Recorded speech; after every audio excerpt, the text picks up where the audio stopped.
Mesdames et messieurs, bonjour. Aujourd'hui on se retrouve pour une petite vidéo pour parler d'avion de chasse, de vitesse et d'altitude. C'est bien quand même, bien trop quand même. Bon bref, je vais dire un petit mot pour l'intro mais on le laisse de côté. Et on passe au dur du sujet. Alors déjà on va dire bonjour à Bubule et Maurice. On sait pas ce qu'ils branlent là-bas mais bon, on s'en fout.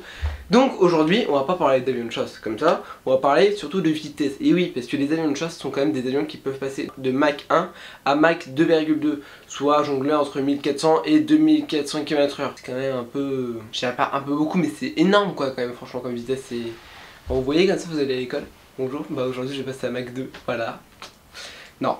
Bon, donc pour aller plus en détail, le mur du son est un phénomène que rencontrent les avions donc à au-delà de Mach 1, c'est-à-dire Mach 1 c'est 1400 km/h, et c'est un phénomène qui, comme ça s'affiche à l'écran, c'est une sorte de grosse bulle d'air sur les côtés.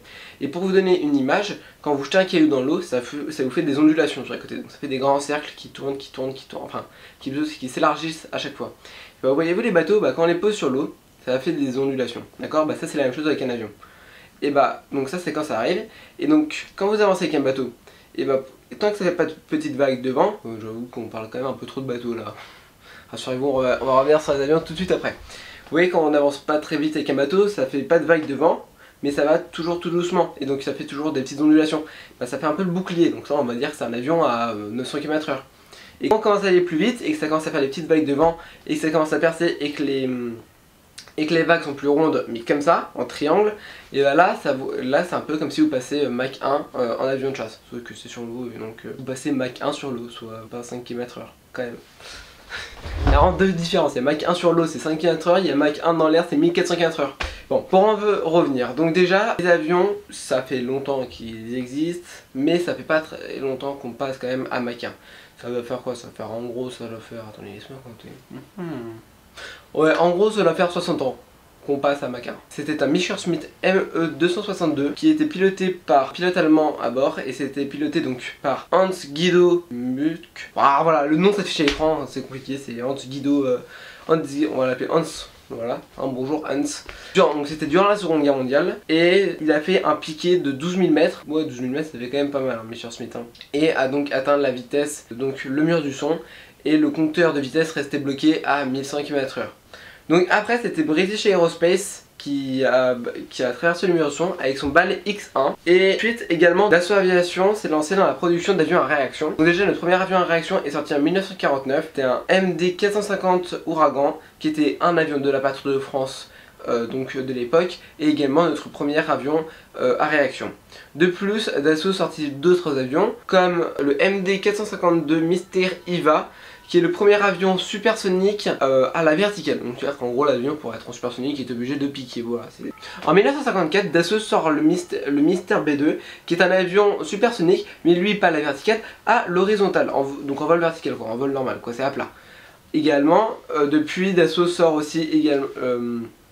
a sorti en 1957 le Mirage 3C, qui était le premier avion bisonique du monde, donc pour voler à au-delà de Mach 2,2, donc soit 2400 km/h. Et également après ces avions là, en 1967, British Aerospace et Sud Aviation s'étaient unis pour faire un combat, enfin pas un combat, c'était plutôt une petite compétition entre les deux usines afin de savoir qui allait construire en premier le Concorde. Et l'avion, et donc le Concorde que vous connaissez bien, aussi je pense surnommé l'Aigle Blanc, volait à également 2,2 à Mach 2,2, soit 2400 km/h, qui pouvait faire Paris-New York, voilà, en 3 heures. Donc contre 6 heures maintenant, donc en gros vous divisez par 2 De plus, Dassault ne s'est pas arrêté là. Ils ont continué à créer des avions comme le Rafale, qui est aujourd'hui l'un des avions les plus modernes du monde et les plus efficaces en Europe. Pas parce que, je sais pas ça parce que je suis français, mais voilà, mais en fait si, allez, on s'en bat les couilles, c'est un avion français. Qui est également donc un avion ultra rapide et qui peut passer également Mach 2,2 sans problème, soit donc un avion bisonique comme également le F-18. Bon lui il lui manque un truc à réservoir là. Donc voilà, en fait c'est des avions quand même vachement très performants. Et donc la petite différence entre supersonique et bisonique, purée lui en plus il manque un réacteur. Donc la petite différence entre supersonique et subsonique, sub c'est en dessous. Et Sonic, c'est, on va dire, c'est à peu près ça représente le mur du son. Donc au-dessus de Sonic, il y a Super Sonic, avion de chasse. Et en dessous de Sonic, il y a les subsoniques, les avions de ligne. Par exemple, celui-là peut voler à environ 1000 km/h. Tant qu'il ne dépasse pas les 1400 km/h, ça va. En fait, il ne veut pas voler à au-delà de 1400 km/h parce que déjà, la température donc sur les ailes serait de 15 degrés. Ah oui, parce que plus on monte en vitesse, plus la température sur les ailes monte.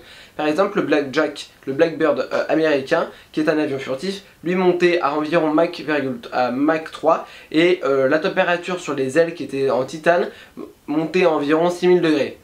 Donc les avions de ligne actuels ne peuvent pas monter à au-delà de Mach 0,96 qui est en vrai environ 1000 km/h car leurs ailes ne permettent pas. C'est-à-dire que leurs ailes elles sont trop inclinées comparé aux avions de chasse où les ailes sont beaucoup plus petites afin de favoriser la pénétration dans l'air et d'être plus rapide et plus efficace. Et également elles sont plus en triangle comme le Mirage 2000 qui permet de faciliter vachement la vitesse et beaucoup plus les gestes dans l'air. Donc oui, je sais, j'ai beaucoup de maquettes pour vous faire des petits trucs comme ça, mais justement j'adore ça, vous montrer des petits trucs comme ça avec vos maquettes. Il m'en reste d'ailleurs encore une, et tenez, si vous voulez un Messerschmitt Smith, il y en a un au-dessus de votre tête, je vous montrerai après. Voilà, je vous montre une petite photo à l'écran maintenant. J'espère que ça vous aura plu. Et donc mesdames et messieurs, nous arrivons à la fin de cette vidéo. J'espère que cela vous aura plu, j'espère que ça vous aura diversifié.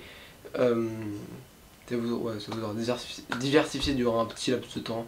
Et je vous dis à très bientôt pour une prochaine vidéo. Salut tout le monde, c'était Vaz04, à la prochaine. A plus.